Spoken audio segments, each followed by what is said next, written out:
Hello and welcome to Jam Cam YouTube channel and पढ़ रहे chemistry app पे आप सभी स्टूडेंट्स का एक बार फिर से स्वागत किया जाता है।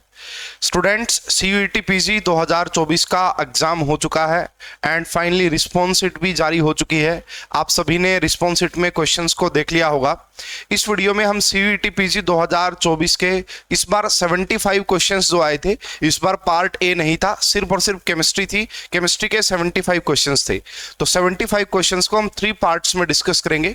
ये हमारा पार्ट नंबर 1 रहेगा, जिसमें हम पहले 25 क्वेश्चंस डिस्कस करेंगे।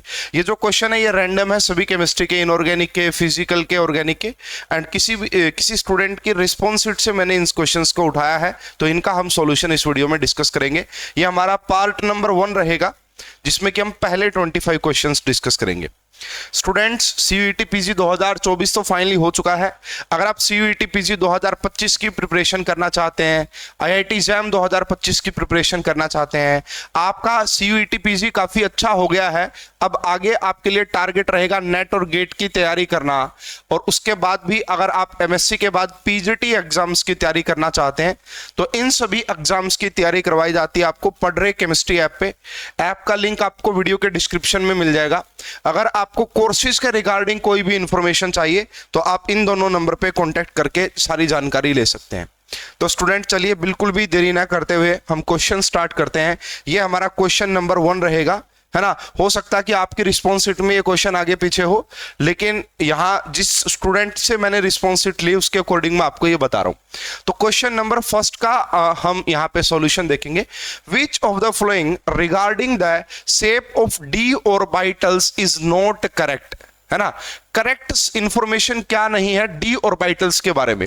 सबसे पहला ऑप्शन देखिए, dz square is dumbbell shaped curve symmetric about z axis with a ring like collar in xy plane. Student, अगर आपने dz स्क्वायर ऑर्बिटल की शेप देखी है तो बिल्कुल ऐसी ही शेप होती है ना, कुछ इस तरीके से। z एक्सिस के अलोंग क्या रहेगा भाई, ये आपका कौन सी एक्सिस होती है, z एक्सिस, और ये xy प्लेन में आपको रिंग लाइक स्ट्रक्चर देखने को मिलता है। इसका मीनिंग ये हो गया स्टूडेंट, ये जो पॉइंट है ऑप्शन नंबर 1 बिल्कुल करेक्ट है, बट हमसे नॉट करेक्ट पूछा था, इनकरेक्ट पूछा था, ठीक है। इसका मतलब ये तो हमारा आंसर हो नहीं सकता। उसके बाद देखिए, dxy is double dumbbell bell shaped, yes बिल्कुल सही बात है। जो dxy है, yz है, zx है, ये तीनों बिटवीन द एक्सिस लाई करते हैं और ये डबल डम्बल शेप जैसे ही होते हैं। dx square minus Y square भी डबल डम्बल शेप जैसा ही होता है, ठीक है। इसका मतलब ये इंफॉर्मेशन, ये देखो ये पॉइंट सही है। अगर ये पॉइंट सही है तो हमको नॉट करेक्ट पूछा था, इसलिए ये आंसर नहीं होगा। 3D orbital would have no radial nodes. Student, radial nodes कैसे निकालते हैं, n-l-1 से निकाला जाता है। यहां अगर 3D है तो n की वैल्यू क्या हो गई 3, l की वैल्यू क्या होती है d के लिए 2 होती है, एंड -1 करेंगे तो क्या आ गया 0। क्या आ गया 0। इसका मतलब ये कह रहा है कि कोई भी रेडियल नोड नहीं होगा। इसका मतलब ये बात बिल्कुल सही है, 3D में कोई रेडियल नोड नहीं है, तो हमसे तो नॉट करेक्ट पूछा था। इसका मतलब ये भी हमारा आंसर नहीं होगा। हमारा इस क्वेश्चन का जो करेक्ट आंसर होगा that is option number B. Option number 2 जो है वो इनकरेक्ट स्टेटमेंट है, और वही हमारा इस क्वेश्चन का सॉल्यूशन भी होगा। dx square minus Y square is double dumbbell shape, यहां तक बिल्कुल सही है। डम्बल शेप होता है, ये बात बिल्कुल सही है, double dumbbell shape with sign of the lobes on Y axis. Yes, यहां पे गड़बड़ हुई है। अभी मैं आपको शेप्स भी दिखाऊंगा डी ऑर्बिटल्स की, ताकि आपको आइडिया लग सके ना। With the science of the lobes on Y axis will be always positive. Always positive ये बात लिखी हुई है। और स्टूडेंट, जब तक आपको कुछ ना बोला जाए, जेड एक्सिस को इंटर न्यूक्लियर एक्सिस माना जाता है, ठीक है। तो यहां पे ये पॉइंट इनकरेक्ट कैसे हो गया। वैसे तो देखिए, ऑप्शन एलिमिनेशन मेथड बेस्ट होता है। अगर आपको इतना नहीं पता था, ये सिंपल है, पता होता है। दोनों ऑप्शन 3 और 4 का भी पता होना चाहिए, इसलिए उस हिसाब से हमारा option number 2 is the correct answer. फिर भी मैं आपको शेप दिखा देता हूं। देखिए स्टूडेंट, सबसे पहले तो जो हमने बात की थी, इसको थोड़ा सा जूम आउट कर देते हैं। यस, यहां पे देखिए, ये हमारा क्या हो गया भाई, dz स्क्वायर हो गया। तो आप देख पा रहे हैं ना dz स्क्वायर में क्या है, इस टाइप से आपका ये रहा। अगर हम dx square minus Y square की बात करते हैं, तो ये कह रहा था y जो होगा ना, y एक्सिस, उसके अलोंग लोब्स का पॉजिटिव साइन होगा। तो आप यहां पे देख सकते हैं कि लोब्स का पॉजिटिव साइन नहीं है, है ना। आप यहां पे देख सकते हैं कि लोब्स का पॉजिटिव साइन नहीं है, इसलिए option number 2 is the incorrect statement, और यही हमारा इस क्वेश्चन का करेक्ट आंसर भी आना चाहिए था, है ना। चलिए भाई नेक्स्ट क्वेश्चन देखिएगा स्टूडेंट, आईआर स्पेक्ट्रोस्कोपी से ये क्वेश्चन है। Question number 2, which of the following vibrational modes show no IR absorption band.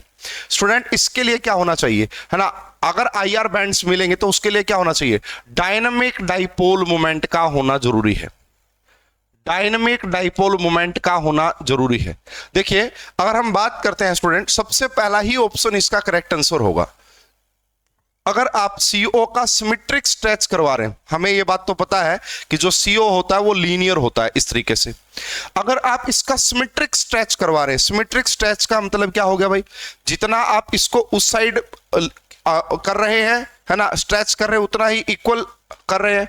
अगर आप इक्वल स्ट्रेच करेंगे तो इसकी जो ओवरऑल डाइपोल मोमेंट होगी वो जीरो होगी। अगर इसकी ओवरऑल डाइपोल मोमेंट जीरो होगी तो यहां पे आईआर बैंड्स, ये आपका आईआर इनएक्टिव होगा, है ना, ये आपका आईआर इनएक्टिव हो जाएगा। तो यही बात पूछी थी आपसे। हां अगर एंटी सिमेट्रिक होता तो एंटी सिमेट्रिक बैंड में क्या होता, एक जगह आप देखते कि ऐसा हो गया एंड एक जगह आपका ऐसा रहता। ये कब होता, जब आपका अनसिमेट्रिक, जब आपका एसिमेट्रिक स्ट्रेचिंग होती, तब आपको यहां पे डाइपोल मोमेंट देखने को मिलती, और डाइपोल मोमेंट देखने को मिलती तो ये वाला फिर आपका आईआर एक्टिव हो जाता, ये वाला फिर आपका आईआर एक्टिव हो जाता।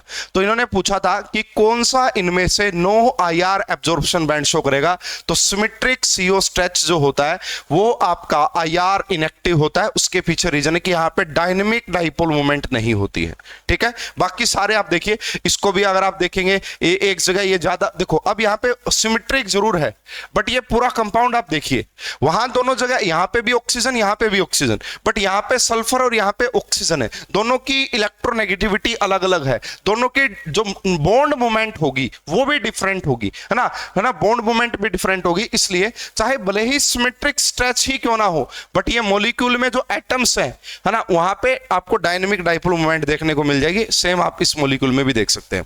तो इस क्वेश्चन का जो करेक्ट आंसर आना था that is option number first. Hope कि आप सभी को अच्छे से समझ में आ गया होगा। नेक्स्ट क्वेश्चन देखिएगा भाई, इसको थोड़ा सा मैं जूम भी कर दूंगा ताकि यहाँ पे बहुत सारी इंफॉर्मेशन लिखी हुई है वो आपको समझ में आ जाए, है ना। सबसे पहले देखिए यहाँ पे इन्होंने बताया, identify the structure of alkaloid having the flowing characteristics. ठीक है, आपको एक अल्कलॉइड्स के बारे में बहुत सारी कुछ इंफॉर्मेशंस गिवन है, उसके हिसाब से आपको बताना कि उस अल्कलॉइड्स की स्ट्रक्चर क्या हो सकती है। It is Coca alkaloid having molecular formula this. Student ये हमारे लिए बहुत ही इंपॉर्टेंट इंफॉर्मेशन है, ये हमारे लिए बहुत ही इंपॉर्टेंट इंफॉर्मेशन है। इससे मैं क्या कर सकता हूं, देखो यहां पे है C8H15NO। स्टूडेंट जिन्होंने भी मेरे द्वारा स्टीरियो केमिस्ट्री पढ़ा है वहां पे मैंने आपको एक कंसेप्ट बताया था, डबल बॉन्ड इक्विवेलेंट, या फिर इसी का दूसरा नाम होता है डिग्री ऑफ अनसैचुरेशन, इसी का एक और नाम होता है index of hydrogen deficiency. This is very important, this is very important concept. तो स्टूडेंट इसमें मैंने आपको यह बताया था कि कार्बन को ऐसा का ऐसा लिखो, हाइड्रोजन को ऐसा का ऐसा लिखो, जिनकी भी वैलेंसी जो ट्राइवेलेंट है, मोनोवेलेंट और ट्राइवेलेंट को हाइड्रोजन बना दो। तो नाइट्रोजन ट्राइवेलेंट की कैटेगरी में आता है, इसको हाइड्रोजन मान लेंगे और डाइवेलेंट को इग्नोर कर देंगे। ये मैंने काफी अच्छे से कंसेप्ट आपको पढ़ाया हुआ है। तो ट्राइवेलेंट की जगह मैंने क्या किया, देखो हाइड्रोजन 15 थे, एक नाइट्रोजन को हमने हाइड्रोजन मान लिया है, ये आ गया हमारे पास क्या, है ना। अब इसको कंपेयर करो एल्केन के फॉर्मूला से, तो C8 एंड H क्या होता, डबल प्लस 2, तब एल्केन बनता, यानी कि 18 होता, यानी कि 18 होता। कितने हाइड्रोजन की कमी है, 2 हाइड्रोजन की कमी है। अगर 2 हाइड्रोजन की कमी हो तो एक डबल बॉन्ड इक्विवेलेंट होता है, और एक डबल बॉन्ड इक्विवेलेंट का मतलब होता है या तो एक रिंग होगी, या तो एक रिंग होगी, या फिर एक डबल बॉन्ड होगा, या तो एक डबल बॉन्ड होगा या फिर एक रिंग होगी। इससे ये बात पता लग गई स्टूडेंट, देखिए सिर्फ पहली ही इंफॉर्मेशन से मैं 2 ऑप्शन को एलिमिनेट कर पाऊंगा तुरंत। देखो अगर मैं ऑप्शन नंबर फर्स्ट में देखता हूं, इसमें सिर्फ एक रिंग है, इसका मतलब इसमें एक डबल बॉन्ड इक्विवेलेंट है, ये हमारा आंसर हो सकता है।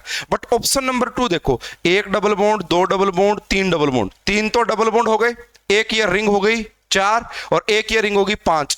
यहां पे जो 5 डबल बॉन्ड इक्विवेलेंट हैं, यहां पे कितने हैं? 5 डबल बॉन्ड इक्विवेलेंट है। इसका मतलब ये तो कहीं से भी पॉसिबल नहीं है। ऐसे ही ऑप्शन नंबर 3 भी पॉसिबल हो सकता है।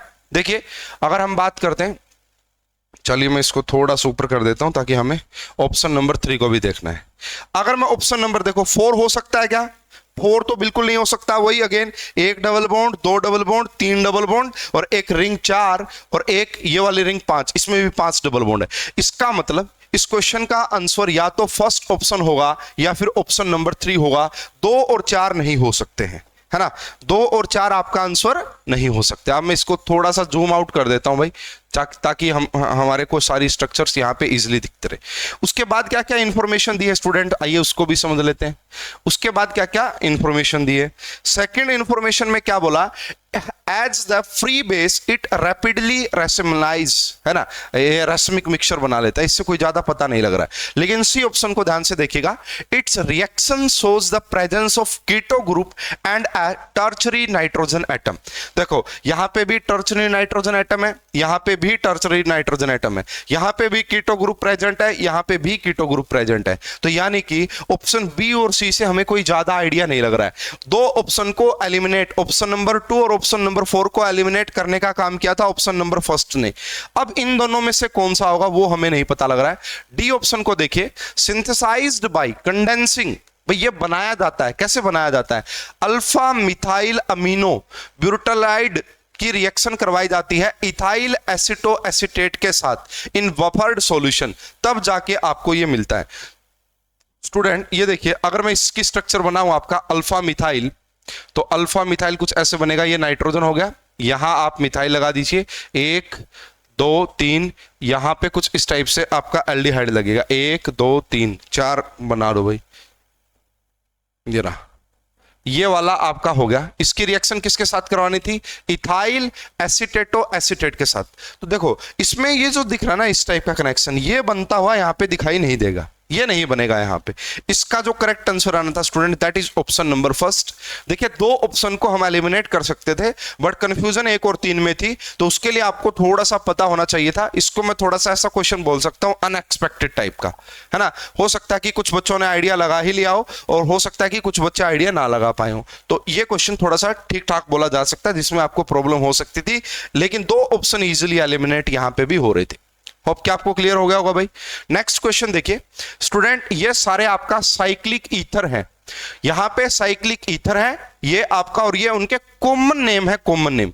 देखिए औरों का तो मैं नहीं कह सकता, लेकिन ये जरूर, इसका नाम आप जरूर सुना होगा, आप सभी ने इसका नाम आपने जरूर सुना होगा, सी का। सी को ऑक्सीरेन करके बोला जाता है भाई। सी को अगर यहां पे नंबर ऑफ, है ना, अगर ये 3 मेंबर की रिंग है तो इसको ऑक्सीरेन करके बोला जाता है। औरों का तो मैं नहीं कहता कि आपको पता होगा। ये भी अनएक्सपेक्टेड क्वेश्चन है, ये भी, ये भाई तुक्का लग गया तो ठीक है, नहीं तो नहीं आना चाहिए था ये क्वेश्चन भी, ठीक है। तो सी का फोर्थ देखो किन किन ऑप्शन में आ रहा है। तो सी का फोर्थ आ रहा है या तो 3 में या 4 में, है ना।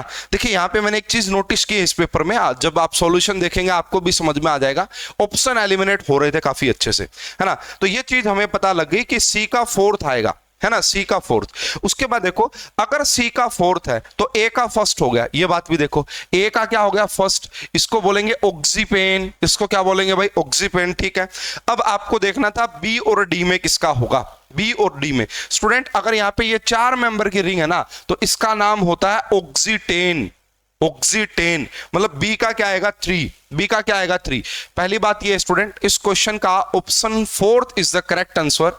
यहां पे जो मैंने आपको नेम दिखाए हैं, यहां पे आएगा ऑक्सीलेन। इसके लिए मैं थोड़ा सा आपको एक रेफरेंस भी दे देता हूं ताकि आपको आइडिया रहे।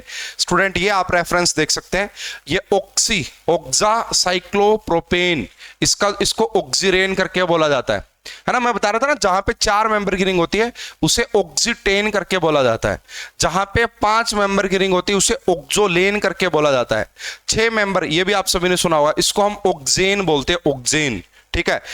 7 मेंबर ऑक्सीपेन, 8 मेंबर ऑक्सोकेन, है ना, 9 मेंबर ऑक्सोनेन, ठीक है, और ऑक्सीकेन, इस तरीके से इनके कॉमन नेम्स होते हैं। तो उस हिसाब से अगर आप इसको देखेंगे आप इसका करेक्ट आंसर बता पाएंगे। सी वाला सभी ने देखा हुआ होता, ऑलमोस्ट ऑक्सीरेन तो हम कॉमन नेम सुन ही लेते हैं, ठीक है, फिर भी अनएक्सपेक्टेड क्वेश्चन इसको बोला जा सकता था। नेक्स्ट क्वेश्चन देखिएगा, यस ये इजी क्वेश्चन, अगर आपके बेसिक कंसेप्ट भी स्ट्रॉन्ग है तो आप बता सकते थे।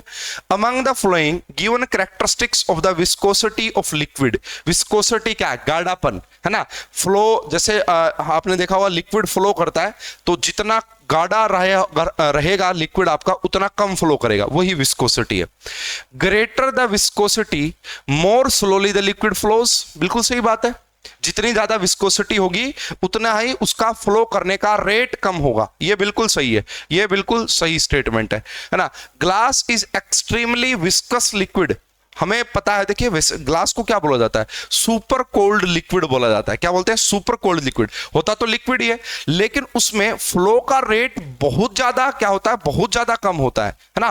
30-30 साल में जाके वो आपने देखा होगा, ये आपको पढ़ाया भी जाता है कि भाई जो पुरानी ओल्ड खिड़कियां होती हैं वो बंद होना बंद हो जाती है, उसका रीजन यही है कि ग्लास धीरे धीरे धीरे धीरे धीरे करके उसके अंदर फ्लोइंग टेंडेंसी होती है, वो कोई ट्रू सॉलिड नहीं होता है, वो सुपर कोल्ड लिक्विड होता है, वो भी फ्लो करता रहता है, ठीक है। चलो इसका ए तो कंफर्म हो गया, अगर ए है तो इस 3 ऑप्शन को हटा दीजिए। देखो अगर ए है तो इस 3 ऑप्शन को हटा दो, यहां पे भी ए, यहां पे भी, यहां पे ए।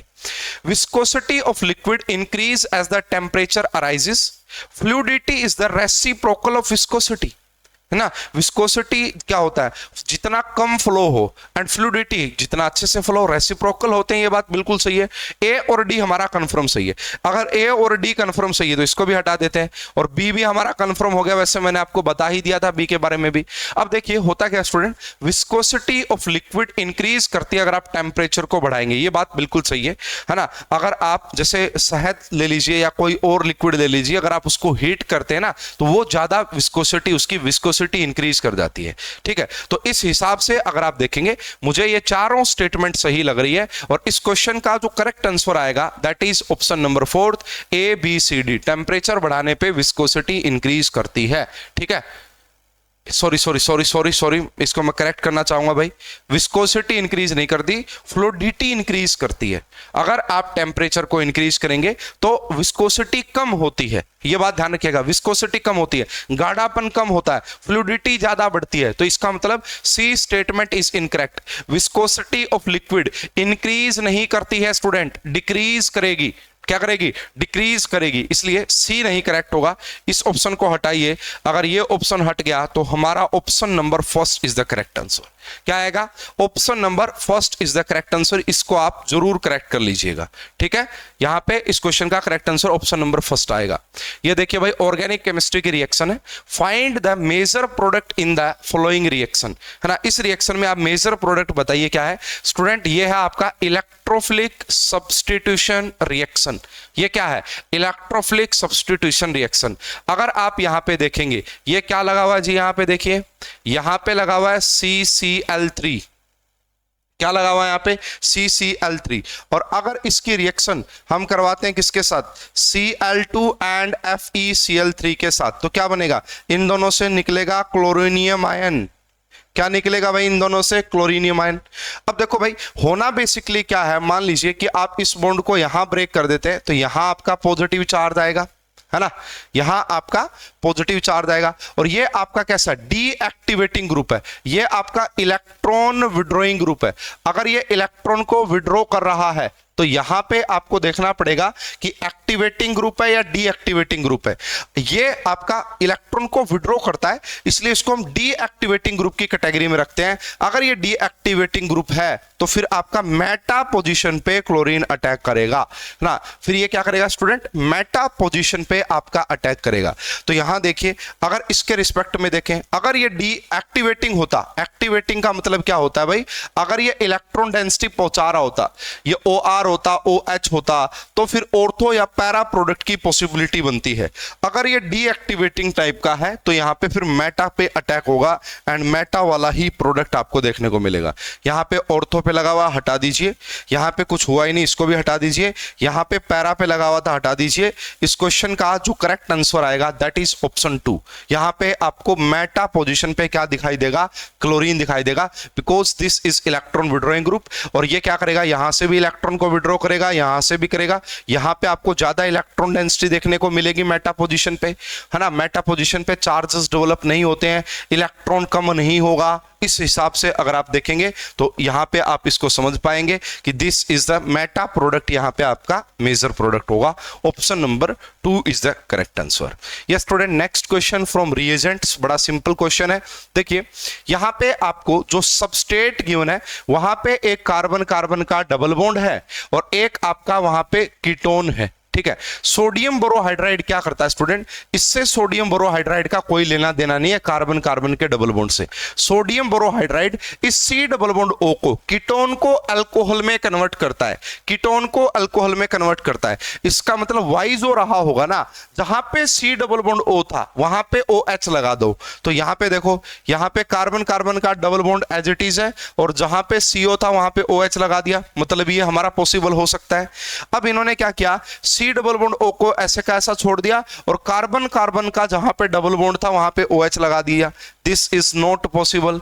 यहां पे क्या किया भाई, कार्बन कार्बन का डबल बॉन्ड वैसा का वैसा, ये OH, ठीक है, ये पॉसिबल हो सकता है। यहां पे कार्बन कार्बन का डबल बॉन्ड ही गायब कर दिया, ये पॉसिबल नहीं हो सकता, ठीक है। तो ये दो ऑप्शन हमारे तुरंत एलिमिनेट हो गए स्टूडेंट। उसके बाद अगर आपने इस रिएक्शन के बारे में आइडिया है, इस रिएक्शन का नाम होता है HBO, हाइड्रोबोरेशन ऑक्सीडेशन। क्या होता है, हाइड्रोबोरेशन ऑक्सीडेशन।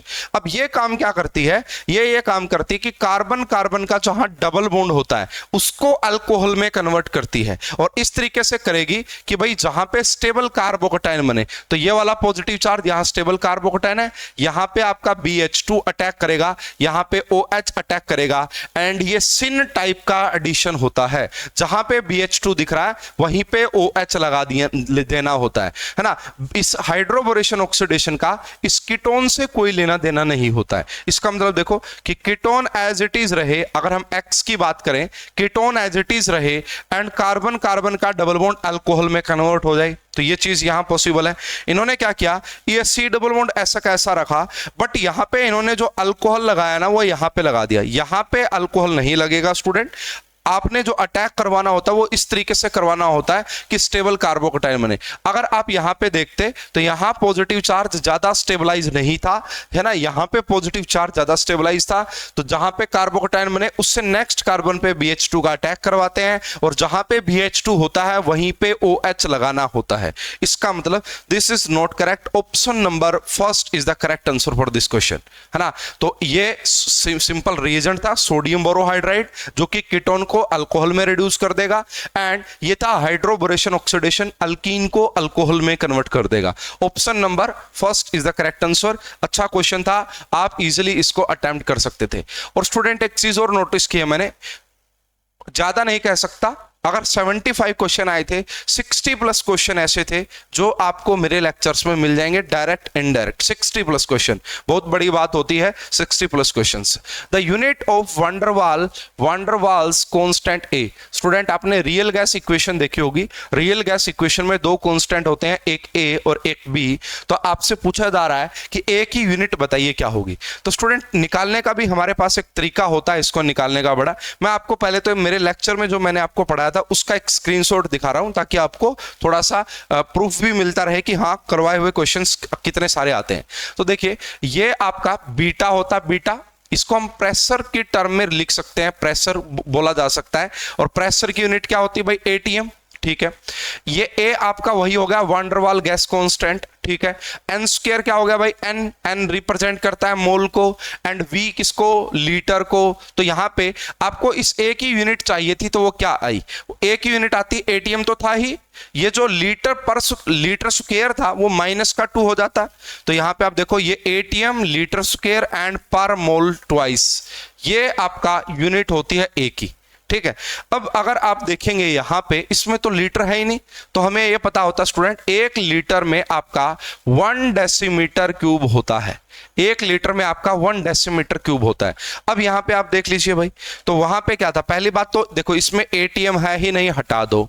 इसमें एटीएम है, ठीक है, इसमें एटीएम है ही नहीं, हटा दो, ठीक है। तो ये 2 ऑप्शन तो ऐसे एलिमिनेट हो गए। यहां पे भी एटीएम है, यहां पर मोल है और यहां पे मोल का -2 है, इसलिए इस ऑप्शन को भी हटा दो, है ना। तो हमारा क्या था, क्या थी यूनिट, एटीएम, उसके बाद लीटर का स्क्वायर, एंड उसके बाद क्या था, मोल का, नीचे था -2 हो जाएगा अगर ऊपर लेके आएंगे तो। और इस लीटर की जगह हम क्या रख सकते हैं, 1 डेसीमीटर क्यूब, लीटर का स्क्वायर करेंगे तो डेसीमीटर का 6 आ जाएगा, डेसीमीटर का 6 आ गया, ये एटीएम हो गया, और ये आपका मोल का -2 आ गया। तो क्या करेक्ट आंसर आएगा, option number second is the correct answer. और ये सेम टू सेम, इसके बारे में बहुत सारी चीजें आपको थ्योरी ऑफ गैसेस, जो कि जैम कैम यूट्यूब चैनल पे भी एक पूरी प्लेलिस्ट अवेलेबल है, वहां पे भी ये चीज पढ़ाई हुई है। ये एज इट इज मेरे लेक्चर्स का ही मैंने यहाँ पे स्क्रीनशॉट लगाया हुआ है। A is a constant known as a van der Waals constant for force of attraction, ठीक है, and it's take account for the molecular attraction, के लिए हम इसको अकाउंट में रखते हैं। अगर कहीं पे ज्यादा मोलिकुलर अट्रैक्शन है तो वहां पे ए की वैल्यू आपको ज्यादा दिखाई देगी, ठीक है। इस तरीके से बहुत सारी चीजें इसको एक्सप्लेन करने के लिए फिलहाल हमारा क्वेश्चन कंप्लीट होता है। Student, this is very simple question, है ना। Atomic mass of H, proton का ये है और क्लोरीन का ये है, आपको रिड्यूस्ड मास निकालना है HCl का। तो कैसे निकाला जाता है भाई, यहाँ पे M1 × M2 और नीचे क्या कर देते हैं M1 + M2, ठीक है। तो यहां क्या करेंगे भाई, इसकी मल्टीप्लाई 1.673 इंटू में 10⁻⁻27 एंड यहां पे क्या कर देंगे भाई 50, ये रहा 27 आ गया। नीचे क्या करना है, नीचे इन दोनों को ऐड कर देना भाई, ऐड करके 10⁻⁻27 को कॉमन निकाल देंगे और इन दोनों को ऐड कर देंगे। ऐड करोगे तो क्या आ जाएगा भाई 58.0, ये रहा, सॉरी यहां पे 3 आ जाएगा, यहां पे 3 आ जाएगा, यहां पे 7 आ जाएगा, यहां पे 9, 59 पॉइंट समथिंग आ गया। तो कितना आ गया 59 पॉइंट ये, और इनटू में क्या कर देंगे 10⁻⁻27, इससे ये कैंसिल हो जाएगा, ये 10⁻⁻27 से ये कैंसिल हो गया। ये देखो लगभग किस पे जाएगा, लगभग 0.9 के आसपास आएगा। और जब आप इसकी मल्टीप्लाई करेंगे इसके साथ तो थोड़ी सी कैलकुलेशन आपको जरूर सोल्व करनी होगी भाई। तो इसका आंसर जो मुझे लग रहा है मेरे हिसाब से वो आपका ऑप्शन नंबर 3 आएगा। ऑप्शन नंबर 3, देखो अगर मैं इसको 59 मान लूं तो लगभग ये देखो, इसको जब आप कैंसिल आउट करोगे तो नीचे क्या बचेगा आपका, नीचे बचेगा या ऊपर बचेगा, देख लेना भाई, जहां पे भी बचे नीचे ही बचेगा कुछ न कुछ ज्यादा, और उसको इससे डिवाइड करोगे तो लगभग ये आपका करेक्ट आंसर आ जाएगा। Option number 3 is your correct answer. Simple question था, फॉर्मूला मैंने बता दिया, कैलकुलेशन आप सोल्व करके देख लीजिएगा। ये भी भाई सिंपल क्वेश्चन है फ्रॉम क्वांटम केमिस्ट्री। क्वेश्चन ज्यादा टफ नहीं थे, है ना, एंड ऑप्शंस भी एलिमिनेट हो रहे थे। तो ओवरऑल पेपर मैं बोल सकता हूं इजी टू मॉडरेट लेवल का था, लेकिन ऐसा भी लग रहा था जो टेबुलर फॉर्म में क्वेश्चंस थे वैसे तो उनके ऑप्शन इजीली एलिमिनेट हो रहे हैं। मैं भी आपको दिखाऊंगा कैसे आप बहुत आसानी से एलिमिनेट कर सकते थे। सिर्फ एक इंफॉर्मेशन देखनी थी, पूरा क्वेश्चन सोल्व हो रहा था, लेकिन फिर भी हम बोल सकते हैं कि थोड़ा सा लेंथी पेपर जरूर था। An electron is confined to move in 1 dimensional box of length 1 angstrom, its energy of the first excited state. सबसे पहली बात नोटिस करने वाली ये है कि यहां पे बात हो रही है फर्स्ट एक्साइटेड स्टेट की। तो भाई फॉर्मूला क्या हो जाएगा n² h² 8ml², ये आपका फार्मूला होता है। 1 डायमेंशनल बॉक्स में एनर्जी निकालनी है तो n² करने का मतलब क्या हो गया, देखिए स्टूडेंट, अगर ग्राउंड स्टेट होता तो n1 जो होता ग्राउंड स्टेट वो 1 होता है, इसको क्या बोलते हैं हम, ग्राउंड स्टेट बोलते हैं, ग्राउंड स्टेट। और फर्स्ट एक्साइटेड स्टेट क्या होती है, n = जहां पे 2 हो, n = जहां पे 2 हो, तो इसको क्या बोला जाता है first excited state. First excited state ये आपका आ गई। तो यहां पे देखो भाई क्या करना था, यहां पे आप करोगे 2 का स्क्वायर इंटू में 6.6 इंटू में 10⁻⁻34 का स्क्वायर, यहां पे क्या आ जाएगा भाई ये 8, ठीक है, और मास कितना होता है 9.1 इंटू 10⁻⁻31 इंटू में l²। एक एंगस्ट्रॉम को यहां पे देखिए, है ना, एक एंगस्ट्रॉम को आप चेंज कर लीजिएगा मीटर में, है ना, क्योंकि ये जो यहाँ पे जो यूनिट्स होती है वो मीटर में होती है, इसको आप चेंज कर लीजिएगा और आप आंसर निकालेंगे तो आपका बिल्कुल करेक्ट आंसर आ जाएगा। ठीक है, तो फॉर्मूला मैंने आपको बता दिया है। यहां पे जो नोटिस करने वाला पॉइंट है वो यही था कि फर्स्ट एक्साइटेड स्टेट के लिए n की वैल्यू 2 होती है। यहां पे 2 पुट करेंगे, बाकी सारी इंफॉर्मेशन आपको गिवन है। लेंथ आपको 1 एंगस्ट्रॉम गिवन है, इसको मीटर में कन्वर्ट कर लीजिएगा। इसको मीटर में कन्वर्ट करने के बाद मेरे हिसाब से जो इसका आंसर आ रहा था शायद option number first is the correct answer. फिर भी मैं एक बार इसको अपने एंड से वेरीफाई कर लेते हैं भाई। चलो वेरीफाई क्या करना, चलो कैलकुलेशन करके ही देख लेते हैं भाई, ज्यादा टाइम ना लगे इस हिसाब से। मैं एक बार इसकी कैलकुलेशन ही करके आपको देख लेता हूं, बाकी मेनली मैंने आपको एक्सप्लेन कर दी है चीजें। फॉर्मूला यही लगेगा, फॉर्मूले में कुछ ऐसा है नहीं कि जो आपको ना बताया हो।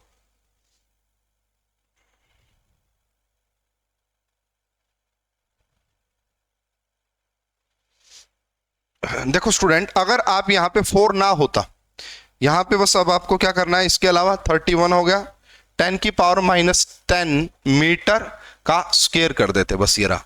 इसको जब आप सोल्व करेंगे, अगर ये इतना होता आपके पास, सिर्फ इतना, इसकी वैल्यू आती थी 37.4। क्या आती थी? 37.4। और जब आप इसकी मल्टीप्लाई कर देंगे 4 से, तो ये लगभग कहां चला गया भाई? 36 है, 72, वही डबल करके यही आएगा भाई आपका करेक्ट आंसर। क्या आएगा? Option number first is the correct answer. Option number first is the correct answer. आप कैलकुलेशन कर लीजिएगा, इजीली आपको आंसर मिल जाएगा। नेक्स्ट क्वेश्चन भाई बहुत ही आसान क्वेश्चन है, इसको आप जो है कार्बोकटाइन इंटरमीडिएट से कनेक्ट कर सकते हैं। स्टूडेंट, ये आपको एमाइन नजर आ रहा है और ये आपका HNO2 नजर आ रहा है। तो सबसे पहले यहां पे क्या होगा, N2 की फॉर्मेशन होगी एंड यहां पे कार्बोकटाइन इंटरमीडिएट बनेगा। देखिएगा ये ऐसे लगा हुआ है, यहां पे OH लगा हुआ है, यहां पे आपका CH2 एंड आपका क्या बनेगा? N2, है ना। N2 पॉजिटिव आप इसको दिखा सकते हैं। अब ये यहां से बाहर निकल जाएगा और किसकी फॉर्मेशन हो जाएगी? कार्बोकटाइन की फॉर्मेशन हो जाएगी। ये आपका CH2 के यहां पे पॉजिटिव चार्ज और यहां पे OH लगा हुआ है। अब स्टूडेंट ये होता है, अगर 5 मेंबर रिंग के डायरेक्टली अटैच कार्बन पे पॉजिटिव चार्ज होता है एंड वहां पे इससे लोन पेयर की भी पॉसिबिलिटी होती है, तो क्या करते हैं, देखो इसका रिंग एक्सपेंशन कर देते हैं। जहां पॉजिटिव चार्ज है वहां पॉजिटिव दिखा दो और यहां नेगेटिव दिखा दो, ठीक है। और इन दोनों को आपस में कनेक्ट कर दो। 1 2 3 4 5 6 मेंबर रिंग की फॉर्मेशन हो जाएगी, रिंग एक्सपेंशन होगा। और 2 नंबर कार्बन पे जहां पॉजिटिव चार्ज था ये अपना लोन पेयर डोनेट कर देगा, है ना। ये आपका पॉजिटिव चार्ज आ गया, ये आपका हाइड्रोजन, और उसके बाद क्या करेगा, ये प्रोटॉन अपना इलेक्ट्रॉन देके इसको बाहर निकल जाएगा और किसकी फॉर्मेशन हो जाएगी स्टूडेंट? साइक्लोहेक्सेनोन की फॉर्मेशन हो जाएगी। किसकी फॉर्मेशन हो जाएगी? साइक्लोहेक्सेनोन की फॉर्मेशन हो जाएगी। इसका मतलब option number 2 is the correct answer. Option number second is the correct answer. सबसे पहले कार्बोकटाइन बनाइए, उसके बाद रिंग एक्सपेंशन कीजिए। रिंग एक्सपेंशन के बाद जहां पे पॉजिटिव चार्ज आया, ऑक्सीजन अपना लोन पेयर देगा, स्टेबिलिटी आएगी, और उसके बाद प्रोटॉन अपना इलेक्ट्रॉन देके बाहर निकल जाएगा। 6 मेंबर रिंग की फॉर्मेशन हो जाएगी। Option number second is the correct answer. ये student, this is from chemical kinetics से आप इसको रिलेट कर सकते हैं। आपको एक इक्वेशन पढ़ाई जाती है ना, Arrhenius equation, log K is equal to log A minus EA, है ना, EA बाई RT, है ना, EA बाई RT। ये इक्वेशन आपको पढ़ाई जाती है, ठीक है ना। तो अब ये कह रहे हैं the plot of log K versus 1/T of the reaction is linear with A। कैसे होगा? तो क्या है, देखिए स्टूडेंट, ये आपका क्या हो जाता है, यहां पे ये आपका क्या हो जाता है, ये y हो गया, ये आपका इंटरसेप्ट हो गया c, माइनस में ये पूरा क्या हो गया भाई आपका स्लोप हो गया, एंड c सॉरी क्या x, ये क्या हो गया आपका x। तो y is equal to c minus mx। तो अब यहां पे देखिए, क्या पॉजिटिव स्लोप नजर आ रहा है क्या भाई आपको? मुझे तो नेगेटिव स्लोप नजर आ रहा है। तो पॉजिटिव स्लोप तो होने से रहा, है ना, पॉजिटिव स्लोप तो होने से रहा, नेगेटिव स्लोप है। क्या इंटरसेप्ट जीरो इंटरसेप्ट है क्या? नहीं, log A इसकी वैल्यू 0 नहीं होती है, तो ये जीरो इंटरसेप्ट नहीं है, ये आपका नॉन जीरो इंटरसेप्ट है। ये आपका नॉन जीरो इंटरसेप्ट है, इसलिए option number fourth is the correct answer. Option number fourth is the correct answer. ये आपका इजी क्वेश्चन बोला जा सकता है। स्टूडेंट ये आपका एनएमआर डाटा का क्वेश्चन था, थोड़ा सा कंफ्यूजिंग है ना। जिस हिसाब से डाटा दिया था उस हिसाब से चीजें आपका मैच नहीं कर रही थी। The structure of compound having molecular formula C9H12 NMR peaks, यहां पे 3 ही पीक्स गिवन है, एक 7.1, एक 2.2, एक 1.5 और एक 0.9 ppm, है ना। तो यहां पे 4 पिक्स दिखाई गई हैं। अगर आप ध्यान से देखोगे 4 पिक्स का कोई डाटा आपको एग्जैक्ट मिलेगा नहीं, है ना। सब में नंबर ऑफ सिग्नल्स बहुत ज्यादा आ रहे हैं। फिर भी इसको अगर आप देखते हैं, इसको बोला जाता है एन प्रोपाइल बेंजीन। क्या बोलते हैं इसको? N propyl benzene. इस डाटा के हिसाब से अगर आप चेक करेंगे, ऑप्शन नंबर सेकंड आपका काफी हद तक मैच करता है। और तो नहीं करेंगे, आप सारे देख लेना, और तो बिल्कुल भी मैच करने वाले नहीं है। यही कुछ क्लोज जाता है इस डाटा के अकॉर्डिंग। और मैंने एक जगह से रेफरेंस भी लिया है, अगर आप इस रेफरेंस को देखते हैं। वैसे तो देखिए इन्होंने क्या कहा है कि ये भी एक ही सिग्नल काउंट किया, ये भी एक, मतलब इन सारे प्रोटॉन को इक्विवेलेंट माना है। तो इक्विवेलेंट वैसे तो नहीं होने चाहिए, क्यों? क्योंकि इस कार्बन पे तो एन प्रोपाइल लगा हुआ है। इन दोनों का हो सकता था कि ये दोनों सेम हो भाई, ये दोनों सेम हो, ठीक है।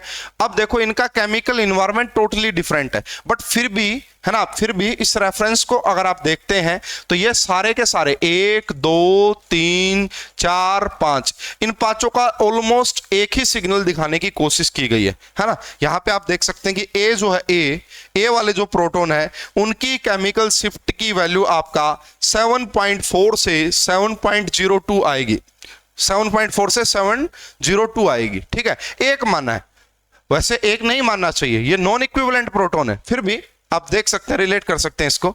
उसके बाद देखो जो डी आपको दिख रहा है ना, जो डी की वैल्यू वहां पे आपको गिवन है ना क्वेश्चन में 0.9, वो किसकी है? वो इस CH3 की है। फिर नेक्स्ट वाले की है जो सेकेंडरी है, और ये भी आपका 2.2, इसके साथ ये पूरा ग्रुप लगा हुआ इसी हिसाब से।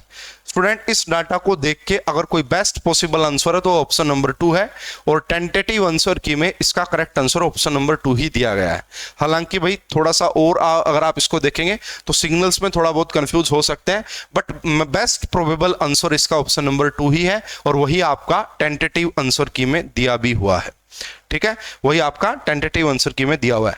नेक्स्ट क्वेश्चन बड़ा सिंपल क्वेश्चन है। देखो अब ये जो नेक्स्ट 3 क्वेश्चंस है ना, इनमें आप देखना कितने आसानी से ऑप्शंस एलिमिनेट करके पूरा क्वेश्चन सोल्व कर सकते हैं। ये देखिए भाई, मैंने देखा ये क्या मुझे नहीं समझ में आया, लेकिन ये रिएक्शन सभी बच्चों ने पढ़ी होती है ना। CH3 C double bond CH3, अगर बीच में ऑक्सीजन का इंसर्शन हो जाए, इसे आपका बोला जाता है BVO, बेयर्स-विलेजर ऑक्सीडेशन। क्या बोलते हैं इसे? Bears-villager oxidation. तो मैंने देखा B का 4, कंफर्म है जी B का 4। जिस बच्चे ने B का 4 देखा उसका पूरा क्वेश्चन सोल्व, क्योंकि एक ही ऑप्शन ऐसा था, देखो सिर्फ ये वाला ऑप्शन B का 4, B का 4 एक ही ऑप्शन में और किसी में है ही नहीं, पूरा क्वेश्चन खत्म। बी का 4 सिर्फ एक ही ऑप्शन में है और वो ऑप्शन नंबर फर्स्ट में और किसी में है ही नहीं, पूरा क्वेश्चन खत्म, आगे सोचने की नीड ही नहीं है। तो ए का क्या आ जाएगा भाई? देखो ये आपका ऑक्साइम टाइप से नजर आ रहा, ऑक्साइम, और ऑक्साइम से आपका एमाइड की फॉर्मेशन हो रही है। तो ऐसा कौन करता है भाई? बेकमैन रीअरेंजमेंट करती है। कौन करता है? बेकमैन रीअरेंजमेंट करती है। उसके बाद सी का क्या आ गया भाई? आपका फर्स्ट नोवेंजल कंडेंसेशन इसको बोला जाता है। एंड डी का आपका ऑप्शन नंबर 2 आ गया, क्लेजन-सिडमिक रिएक्शन। ठीक है, लेकिन भाई सबसे आसानी क्या थी? बी ऑप्शन को देखो, ऑक्सीजन का इंसर्शन हो रहा है कीटोन के अंदर, तो ये होता है बेयर्स-विलेजर ऑक्सीडेशन में, और एक ही ऑप्शन ऐसा है जहां पे बी का 4 आ रहा है। क्वेश्चन खत्म, है ना। ये इस क्वेश्चन में भी आप सिर्फ एक ही ऑप्शन से देख सकते थे। मैंने सबसे पहले क्या देखा? Energy of ground state of the helium plus ion. देखिए एनर्जी का फॉर्मूला क्या होता है? -13.6 इंटू में Z² divide by n²। Ground state बोला तो n की वैल्यू तो 1 हो गई, इंटू में इसके लिए क्या हो जाएगा भाई? आपका 2 का स्क्वायर, हीलियम के लिए एटॉमिक मास 2 होता है, 2 का स्क्वायर करोगे 4, और इसको जब आप सोल्व करेंगे तो ये माइनस तो रहेगा 54.4 इलेक्ट्रॉन वोल्ट आएगा। क्या आएगा? -54.4। एक ही ऑप्शन ऐसा है स्टूडेंट, ये बात पता लग गई कि ऑप्शन नंबर ए का जो करेक्ट आंसर है वो 4th। ऑप्शन नंबर ए का जो करेक्ट आंसर वो 4th, और सिर्फ एक ऑप्शन में ऐसा दिया है, फर्स्ट ऑप्शन में, सिर्फ फर्स्ट ऑप्शन में, बाकी कुछ देखने की नीड नहीं है। ये 3 सोल्व करने की जरूरत नहीं है, ज्यादा टाइम लगेगा, कंफ्यूज हो जाओगे आप, कुछ करने की जरूरत नहीं थी। ऑप्शन नंबर ए, सिंपल सा फार्मूला होता है -13.6 into Z square divide by N square, और एक ही ऑप्शन ऐसा मिला जहां पे ए का फोर्थ इवन था, इजिली हमारा इस क्वेश्चन का करेक्ट आंसर आ गया। आयोनाइजेशन पोटेंशियल अगर निकालना होता तो वो सेम आ जाता, बट आपकी वैल्यू क्या हो जाती, आयोनाइजेशन पोटेंशियल जो होता ना basically energy required to eject an electron, या रिलीज हो रही है वो आपका एब्जॉर्ब होती है, ऐसा आप बोल सकते हैं। तो इसलिए क्या आएगा, वैल्यू तो सेम ही रहेगी, बस यहां पे प्लस का साइन आ जाएगा। ऐसे ही आप इन सभी का भी निकाल सकते थे, है ना। पोटेंशियल एनर्जी बोला है तो वो, और ये काइनेटिक एनर्जी बोला था। हालांकि ऑप्शन एलिमिनेशन से आप डायरेक्ट निकाल रहे हैं, option number first is the correct answer. ये भी, इसमें भी ऑप्शन एलिमिनेशन मेथड, और इन तीनों क्वेश्चन का आंसर ऑप्शन नंबर फर्स्ट है। 88 ग्राम ऑफ CO2 में कितने मोल्स होते हैं? देखो भाई, हमें यह बात पता होती है ना। मोल्स कैसे निकालते हैं, गिवन वेट बाई में मोलिकुलर वेट, गिवन 88 है, मोलिकुलर वेट CO2 का इतना होता है, कितने मोल्स आ गए, 2 मोल। 88 ग्राम CO2 में कितने मोल होते हैं भाई, 2 मोल, है ना। यानी कि ए का फर्स्ट आएगा, ए का फर्स्ट सिर्फ एक ही ऑप्शन में दे रखा है, काम खत्म। ए का फर्स्ट सिर्फ एक ही ऑप्शन में देखा। वैसे बहुत लेंथी क्वेश्चन है ये, आपके 4 क्वेश्चन बन जाएंगे, लेकिन ऑप्शन एलिमिनेशन मेथड भी तो होता है ना कोई चीज जो कि आपका टाइम काफी ज्यादा बचाता है, सेव करता है। 96 ग्राम ऑफ O2, तो 32 का क्या कर दो, है ना, 96 ग्राम को 32 से डिवाइड कर दो तो ये कितना आ जाएगा, 3 मोल आ जाएगा। सी का क्या आ गया, 4 आ गया। सी का 4 एक ही ऑप्शन में है, फर्स्ट ऑप्शन में। 1 मोल ऑफ एनी गैस, एक मोल में कितने, किसी भी गैस के एक मोल में कितने नंबर ऑफ, एक मिनट, हाँ ठीक है, तो क्या आएगा, इतने मोलिक्यूल्स होते हैं, इतने मॉलिक्यूल्स है H2O के, इसका मतलब 1 मोल होता है। बड़ा सिंपल सा, बड़ा बेसिक सा क्वेश्चन है, इसमें कुछ ऐसा था नहीं कि जो आपको समझ में ना आए। स्टूडेंट ये क्वेश्चन देखिएगा, दिस इज नैप्थलीन, नैप्थलीन, और नैप्थलीन का सल्फोनेशन करवाना है। जैसे बेंजीन का सल्फोनेशन होता है ना, वैसे ही नैप्थलीन का भी सल्फोनेशन होता है, बट यहां पे टेम्परेचर के क्या कंडीशंस है उससे आपका प्रोडक्ट चेंज हो जाता है ना। मैं आपको रेफरेंस भी दिखाऊंगा। ये आपका H2SO4 लिया 160 डिग्री, दिस इज इंपॉर्टेंट। यहां पे 160 डिग्री सेल्सियस आपका टेम्परेचर गिवन है। देखो दो तो इस तरीके से सल्फोनेशन तो होता है नहीं, ये तो तुरंत हटाओ कि अब यहां पे ये वाला बनेगा या ये वाला बनेगा। इसके लिए आपके टेम्परेचर्स की कंडीशंस को ध्यान रखना होता है। अगर आप इसमें रेफरेंस देखेंगे, like benzene, naphthalene undergo sulfonation with concentrated H2SO4 producing 1 naphthalene sulfonic acid at 60 degree. अगर आप टेम्परेचर 60 डिग्री रखते तो आपको ये वाला प्रोडक्ट मिलता, जिसको कि हम क्या बोल रहे हैं, 1 naphthalene sulfonic acid। लेकिन the substitution follows the same general mechanism in which SO3 is generated as a electrophile। जैसे बेंजीन का सल्फोनेशन होता है सिंपली वैसा ही। फॉर द मैकेनिज्म आप वहां से देख सकते हैं, बट हाउएवर सल्फोनेशन इज, अगर आप 160 डिग्री 165 डिग्री के आसपास रखते हैं, फिर आपको 2 नैप्थलीन सल्फोनिक एसिड की फॉर्मेशन होती हुई दिखाई देती है। 60 डिग्री रखोगे 1, एंड अगर आप 160 डिग्री रखोगे तो 2 नैप्थलीन। इस हिसाब से आपका जो करेक्ट आंसर आना था option number 2 is the correct answer. इसके मैकेनिज्म पे मैं जा नहीं रहा हूं, आपको भी जाने की नीड नहीं है, डायरेक्ट ध्यान रखिएगा, option number 2 is the correct answer. Option number 2 is the correct answer. ये भाई रिएक्शन मैकेनिज्म का बड़ा इजी सा क्वेश्चन है, ऑप्शन एलिमिनेशन मेथड से इसका कोई भी बच्चा आंसर बता देगा, है ना। SN1 is unimolecular reaction with first order kinetics. SN1 उसको बोला इसलिए जा रहा है कि फर्स्ट ऑर्डर की काइनेटिक्स है। SN2 को SN2 इसलिए बोला जा रहा है कि वो सेकंड ऑर्डर की है। यहां पे आपसे पूछा था कि करेक्ट, ये तो करेक्ट है भाई, कोई दिक्कत ही नहीं है, ये तो करेक्ट है। SN2 reaction proceed through the formation of कार्बोकटाइन। क्या SN2 में कार्बोकटाइन बनता है क्या? ना जी ना। SN1 में कार्बोकटाइन बनता है, SN2 में तो सिंगल स्टेप से आपका ना 1 स्टेप रिएक्शन होती है, न्यूक्लियोफाइल अटैक करता है एंड आपका लिविंग ग्रुप लीव करता है, कोई इंटरमीडिएट की फॉर्मेशन नहीं होती है ना, ट्रांजिशन स्टेट होती है। इसका मतलब ये इनकरेक्ट है। अब ऐसा देख लो जहां पे बी और ना हो वही तो आंसर होगा। यहां पे बी है, यहां पे बी है, यहां पे बी हटा दो हटा दो हटा दो, option number 3 is the correct answer. Student देख रहे हैं ना आप ऑप्शन एलिमिनेशन मेथड कैसे काम कर रहा है, कितने आसानी से आप आंसर निकाल पा रहे हैं। SN2 is stereospecific reaction, product formed with the inversion of configuration only, yes। अगर आर कॉन्फ़िगरेशन है तो एस हो जाती है, एस है तो आर हो जाती है, इन्वर्जन टेक प्लेस करता है SN2 में, सही है। SN1 reaction is favoured in the presence of weak base और पुअर न्यूक्लियोफाइल, यस ये भी बिल्कुल सही बात होती है ना, इसलिए ये सब ठीक होंगे। A C D is the correct answer, B नहीं आएगा, और बी नहीं आएगा ऐसा एक ही ऑप्शन गिवन है जहां पे बी नहीं है, दैट इज ऑप्शन नंबर 3, और आप इजिली इसका आंसर बता पाते। ये स्टूडेंट ये देखिएगा भाई, वैसे तो मैंने आपको एक्सप्लेनेशन दी हुई इसके बारे में, डायरेक्ट याद रखने को बोला था ये फार्मूला, है ना।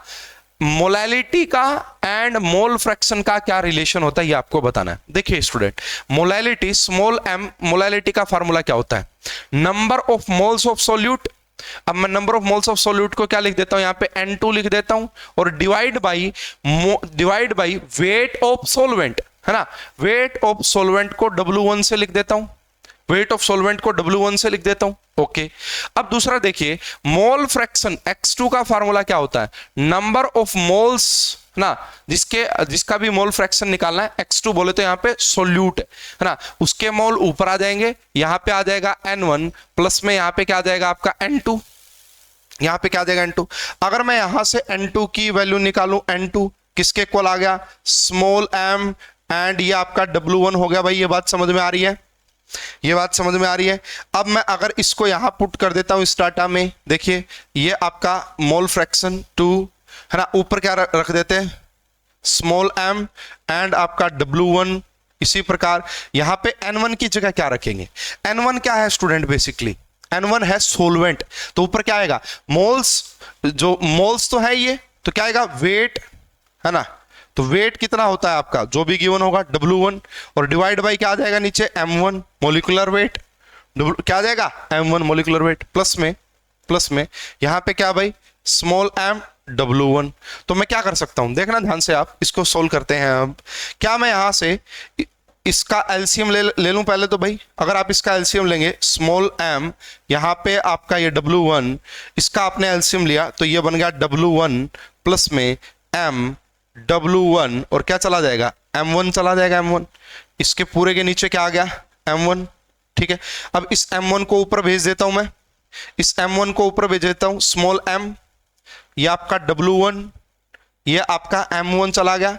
यहां से क्या मैं W1 को कांस्टेंट निकाल सकता हूं, कॉमन निकाल सकता हूं, यस, तो क्या बचेगा 1 प्लस में स्मॉल m एंड आपका M1, यस, इस W1 से ये W1 कैंसिल, तो क्या बचेगा भाई, देखना ऊपर आएगा small m and capital M1, है ना, नीचे क्या आ जाएगा 1 प्लस में small m and capital M1, yes student, this is the relation. ये आपका सोल्यूट के मोल फ्रैक्शन और मोलैलिटी में रिलेशन होती है। तो कंसंट्रेशन टर्म से रिलेटेड ये क्वेश्चन था, बहुत सिंपल है। हमें यह पता है मोलैलिटी का फार्मूला होता है number of moles of solute divide by weight of solvent. Mole fraction का फार्मूला होता है जिसका भी मोल फ्रैक्शन निकालना, उसके मोल ऊपर बाकी नीचे टोटल मोल। मैंने क्या किया, यहां से मोल्स ऑफ सोल्यूट की वैल्यू यहां पुट कर दी एंड मोल्स ऑफ सोलवेंट की वैल्यू पुट कर दी, उनको सोल्व किया सिंपली, तो क्या आ जाएगा, option number first is the correct answer, option number first is the correct answer. ये स्टूडेंट इस क्वेश्चन को ध्यान से देखिएगा, कंडक्टोमेट्री टाइट्रेशन है। हाइड्रोक्लोरिक एसिड जो कि एक स्ट्रॉन्ग एसिड होता है, HCl किस में आता है भाई आपका, स्ट्रॉन्ग एसिड में, प्लस में अमोनियम हाइड्रोक्साइड क्या है, वीक बेस। इन दोनों की आप क्या करवा रहे हैं, टाइट्रेशन, अमोनियम वीक बेस। अब क्या होगा स्टूडेंट, देखिए जब भी आपने एक स्ट्रॉन्ग एसिड है तो इसके पास क्या है, H पॉजिटिव अवेलेबल है ना, H पॉजिटिव Cl नेगेटिव, यहां पे क्या है अमोनियम हाइड्रोक्साइड प्लस में OH नेगेटिव। अब क्या होगा, जब आप इनके टाइट्रेशन करवाएंगे इनिशियली, यहां से H पॉजिटिव कम होगा एंड इसको कौन रिप्लेस करेगा, अमोनियम आयन। कौन रिप्लेस करेगा इसको, अमोनियम आयन। जहां पे पहले H पॉजिटिव था अब वहां पे अमोनियम आयन आता जा रहा है। H पॉजिटिव की जो मोबिलिटी होती है वो ज्यादा होती है, इसलिए कंडक्टिविटी ज्यादा थी। जैसे जैसे H पॉजिटिव को अमोनियम आयन रिप्लेस करेगा वैसे वैसे कंडक्टिविटी डिक्रीज करती जाएगी। तो एक जब तक एंड पॉइंट नहीं आता है ना, तो कंडक्टिविटी लगातार डिक्रीज करेगी, ठीक है, एक एंड पॉइंट आ गया। उसके बाद आप देखेंगे कि जो आपका जैसे जैसे आप बेस को ऐड करते जा रहे हैं, है ना, अमोनियम हाइड्रोक्साइड को डालते जा रहे हैं, तो वैसे वैसे अब अमोनियम हाइड्रोक्साइड हमें पता वीक बेस है, अब ये इतना ज्यादा डिसोसिएट होगा नहीं, नंबर ऑफ आयंस ज्यादा होंगे नहीं, तो कोई ज्यादा इंक्रीज डिक्रीज देखने को नहीं मिलेगा। आफ्टर एंड पॉइंट कोई ज्यादा इंक्रीज डिक्रीज देखने को नहीं मिलेगा, लगभग कांस्टेंट जैसी कहानी हो जाएगी, ऐसा बोला जा सकता है। आइए मैं आपको पूरी इसके कंडक्टोमेट्री टाइट्रेशन का ग्राफ दिखाता हूं, एक्सप्लेन करता हूं। ये आप देखिए, इसमें यही है, जैसे जैसे आप क्या कर रहे थे स्टूडेंट, जैसे जैसे आप volume of ammonium hydroxide add करते जा रहे थे, वैसे वैसे कंडक्टिविटी डिक्रीज करती जा रही थी। एक पॉइंट ऐसा आ गया एंड पॉइंट, उसके बाद देखो कोई ज्यादा फर्क पड़ नहीं रहा है, कोई ज्यादा फर्क नहीं पड़ रहा है, ठीक है। यही बात इसमें एक्सप्लेन भी की गई है। The conductance of solution first decreases due to the mixing up of the fast moving H positive ions, है ना, and their replacement by the slow moving ammonium ion, है ना, तो इसलिए डिक्रीज कर रहा है। और इसके बाद क्या है, अमोनियम हाइड्रोक्साइड वीक बेस है, उससे कोई ज्यादा अफेक्ट आएगा नहीं कंडक्टिविटी में। तो इस हिसाब से अगर आप देखोगे तो क्या आंसर ठीक लग रहा है, कंडक्टेंस इंक्रीज करेगी क्या एंड पॉइंट तक, टिल एंड पॉइंट इंक्रीज कर रही है कंडक्टेंस, नहीं डिक्रीज कर रही है, इसको हटाओ। ये कह रहा conductance increase after and point, ना कोई ज्यादा फर्क नहीं पड़ेगा, कांस्टेंट जैसी कहानी हो जाएगी, इसको भी हटाओ। द कंडक्टेंस रिमेन्स मोर और less constant till and point तक कांस्टेंट जैसी कहानी रहेगी क्या कंडक्टेंस में, ना लगातार डिक्रीज कर रही है। आप देखिए and point, till and point का मतलब एंड पॉइंट तक, तो एंड पॉइंट तक आप देख रहे हैं लगातार डिक्रीज कर रही है, उसके बाद कांस्टेंट जैसी कहानी आ रही है। इसका मतलब ये जो कह रहा है ना कि टिल एंड पॉइंट कांस्टेंट जैसी कहानी होगी, this is incorrect. Option number 3 is the correct. The conductance remains more or less constant after end point. End point के बाद सिर्फ अमोनियम हाइड्रोक्साइड बचेगा, जो कि एक वीक बेस होता है, उसका डिसोसिएशन कम होगा। अगर डिसोसिएशन कम होगा तो कंडक्टिविटी में कोई ज्यादा अफेक्ट पड़ने वाला नहीं है, इसलिए option number 3 is the correct answer. Option number 3 is the correct answer. Next question देख लेते हैं स्टूडेंट, वेरी सिंपल क्वेश्चन, कोई ज्यादा कैलकुलेशन करनी नहीं थी। The increasing order of the molarity, molarity का फॉर्मूला क्या होता है भाई, मोलैरिटी ऊपर होते हैं number of moles of solute, तो 25 ग्राम दे रखा है, नीचे अब यहां पे क्या आता मोलिकुलर वेट, और नीचे क्या आता 1 litre volume of the solution in the same volume of the water. अब इसका कोई चक्कर है नहीं, है ना, तो इसका मतलब जो है आपका मोलैरिटी है वो किस पे डिपेंड कर रही है, molar mass of the solvent, sorry molar mass of the solute. तो जिसका मोलार मास जितना ज्यादा उसकी मोलैरिटी उतनी कम, क्योंकि molarity and molar mass is inversely proportional. तो देख लो भाई, यहां पे OH OH OH, यहां तो 3 यहां 3, इन दोनों को तो पक्का ही हटा दो, क्यों, क्योंकि मोलिकुलर वेट बढ़ गया। इनमें से देखो सबसे कम वेट किसका है, लिथियम हाइड्रोक्साइड का, लिथियम हाइड्रोक्साइड का मोलिकुलर वेट सबसे कम है। अगर मोलिकुलर वेट सबसे कम है तो बी की मोलैरिटी सबसे ज्यादा होगी, बी की मोलैरिटी सबसे ज्यादा होगी, तो बी की मोलैरिटी सबसे ज्यादा सिर्फ फर्स्ट ऑप्शन में आपको दिखाई दे रही है। अब यहां पे देखो ये बोरोन है, ये एल्यूमिनियम है, तो एल्यूमिनियम का वेट ज्यादा होता है ना, एल्यूमिनियम का वेट ज्यादा होता है और 3 हाइड्रोक्साइड लगे हुए हैं, तो इसकी मोलैरिटी सबसे कम होगी, क्योंकि इसका मोलार मास सबसे ज्यादा है। इन सभी में इसका मोलार मास सबसे ज्यादा है, इसलिए इसकी मोलैरिटी सबसे कम होगी। तो डी की सबसे कम, बी की सबसे ज्यादा, बाकी बीच में आएगा। अब चेक कर लीजिएगा, NaOH की ज्यादा होगी, ए की, KOH की फिर तीसरे नंबर पे आएगी, क्यों, क्योंकि मोलिकुलर वेट बढ़ रहा है, मोलिकुलर वेट बढ़ेगा मोलैरिटी डिक्रीज कर जाएगी। सिंपल क्वेश्चन था भाई, है ना। ये क्वेश्चन बायो इनऑर्गेनिक केमिस्ट्री से है। Mg magnesium ATP complex is a substrate for, तो भाई इसमें मैं कुछ ज्यादा एक्सप्लेन नहीं कर पाऊंगा, है ना, इसमें मैं कुछ ज्यादा एक्सप्लेन नहीं कर पाऊंगा। Kinase is the correct answer, kinase reaction करके कुछ ऐसी चीज होती है, तो किनेज आप इसमें बोल सकते हैं, प्रोटीन चेन वगैरह कुछ ऐसा कंसेप्ट है। Mg ATP complex is a substrate for kinase reaction, ये आप डायरेक्ट याद रखिएगा भाई, इसमें कोई ज्यादा एक्सप्लेनेशन वाली बातें है नहीं। ये स्टूडेंट इस क्वेश्चन में आप ऑब्जेक्शन लगा सकते हैं। इस क्वेश्चन का जो आंसर है आपका टेंटेटिव आंसर की में वो रॉन्ग दिया हुआ है। ऑब्जेक्शन में आप सिंपल कोई भी एनसीईआरटी बुक का, कोई भी रेफरेंस बुक का सिंपल बस कि न्यूक्लियोफिलिक एडिशन कैसे होता है वो भी डाल देंगे तो भी बात बन जाएगी, एग्जैक्ट लगाने की जरूरत नहीं है ना। जो एग्जामिनर आपके आंसर चेक करेगा ना वो ये चीज देख लेगा कि हाँ भाई मेरे से गलती हो गई है आंसर बनाते टाइम या कुछ हो गया होगा। तो यहाँ पे क्या कहा गया है, arrange the following carbonyl compounds in the decreasing order of their reactivity towards nucleophilic addition reaction. तो न्यूक्लियोफिलिक एडिशन रिएक्शन में क्या होता है स्टूडेंट, ये कोई भी आपका कार्बोनिल कंपाउंड है, ये R1 है, ये आपका R2 है। अब क्या है, यहां से कोई न्यूक्लियोफाइल आता है और यहां अटैक करेगा, तो वो चीज डिपेंड करता है ये वाला जितना इलेक्ट्रोफिलिक सेंटर होगा, यहां पे जितना ज्यादा पॉजिटिव चार्ज होगा उतना अच्छे से न्यूक्लियोफाइल ऐड करेगा। ठीक है, अब यहां पे देखो, पहली बात तो ये कीटोन, अगर मैं इस कीटोन की बात करूं भाई, एक एल्डिहाइड हो और एक कीटोन, तो एल्डिहाइड की रिएक्टिविटी ज्यादा होती है। रीजन क्या है, जैसे आप यहां गए, यहां नेगेटिव ये पॉजिटिव, यहां से ये इसको प्लस आई के थ्रू स्टेबलाइज कर रहा है, यहां से ये इसको प्लस आई के थ्रू स्टेबलाइज कर रहा है। अगर ये इसकी इलेक्ट्रोफिलिसिटी को कम कर देंगे तो न्यूक्लियोफाइल वैसे ही अटैक नहीं कर पाएगा। तो अगर आपके पास एक एल्डिहाइड है और एक कीटोन है तो एल्डिहाइड ज्यादा रिएक्टिव होता है, ये बात तो सभी को पता होती है, 11th-12th क्लास में पढ़ा दी जाती है। तो ये भी एल्डिहाइड, ये भी एल्डिहाइड, ये भी एल्डिहाइड, ये क्या है, ये कीटोन, इसकी रिएक्टिविटी सबसे कम होगी, डी की रिएक्टिविटी सबसे कम, D D D. Option number B को तुरंत हटा दीजिए। ठीक है, ऑप्शन नंबर सेकंड तो हो नहीं सकता। उसके बाद देखो ये आपका क्या है, इसमें से देखो ये फॉर्मल्डिहाइड और ये एसिटल्डिहाइड है। अब क्या होगा भाई, देखो C double bond O CH3 है और ये H है, और एक C डबल बॉन्ड O, यहां पे भी H, यहां पे भी H। अब यहां तो क्या होगा, जो प्लस चार्ज आएगा उसको स्टेबलाइज करेगा।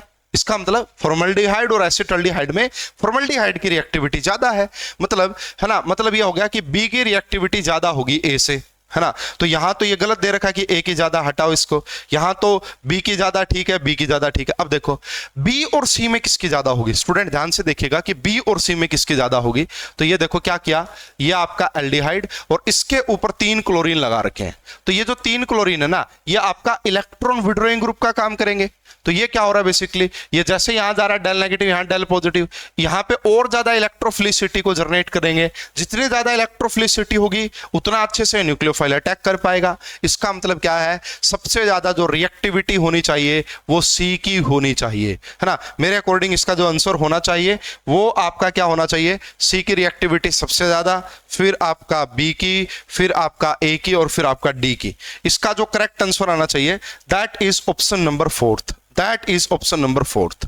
हालांकि वहां पे शायद इसका ऑप्शन नंबर 3 दिया हुआ है जो कि इनकरेक्ट है, आप इसको चैलेंज कर सकते हैं, पक्का ही ठीक होके आएगा, option number 4th is the correct answer आएगा।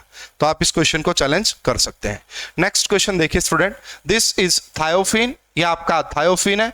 अगर आप इसकी रिएक्शन करवाते हैं NBS के साथ, एन ब्रोमो सक्सिनामाइड, जो कि किसको रिलीज करेगा, Br रेडिकल को रिलीज करेगा। तो अकॉर्डिंग टू रेडिकल मैकेनिज्म अगर आप जाएंगे तो आपको ये वाला प्रोडक्ट देखने को मिलता है ना, आपको ये वाला प्रोडक्ट देखने को मिलेगा। हेट्रोसाइक्लिक केमिस्ट्री में है, रेडिकल मैकेनिज्म के थ्रू जाएगा और ये आपका Br इस पोजीशन पे लगेगा। आप कोई भी रेफरेंस बुक जाके चेक कर लेना, मैकेनिज्म इतना ज्यादा इंपॉर्टेंट नहीं है, डायरेक्ट आपको याद रखना होता है। तो Br यहां पे टैग करेगा, एक ही Br आएगा, दोनों Br आपका नहीं आएंगे।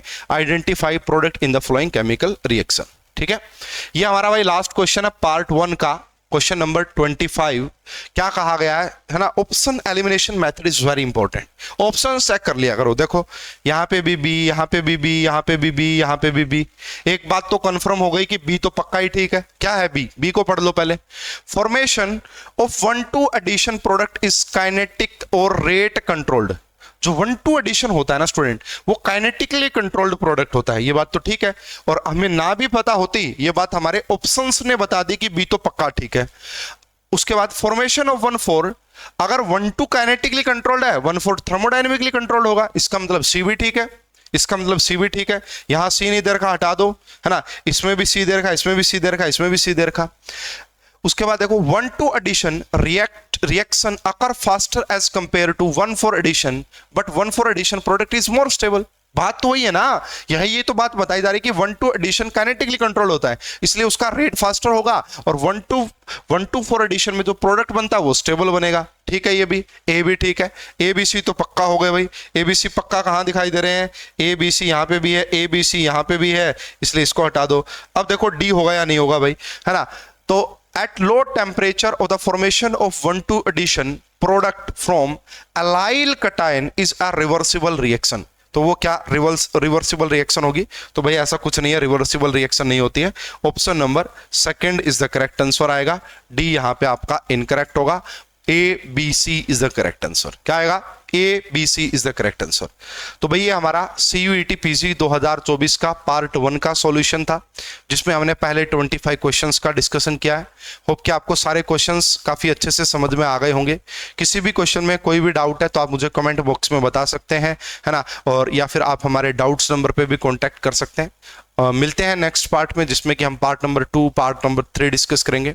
अगर ये वीडियो आपको अच्छी लगी तो लाइक और शेयर कीजिएगा। अगर आप हमारे साथ मिलकर अपने डिटेल में प्रिपरेशन करना चाहते हैं, जहां पे आपको video lecture, test series, previous year paper का सॉल्यूशन, सारी चीजें आपको मिल जाएं, तो आप पढ़ रहे केमिस्ट्री आप डाउनलोड कर लीजिए। वहां पे CUET PG के लिए कोर्सेज अवेलेबल हैं, IIT JAM के लिए कोर्सेज अवेलेबल हैं। इस वीडियो में अभी के लिए इतना ही। आप सभी का बहुत बहुत धन्यवाद। Thank you.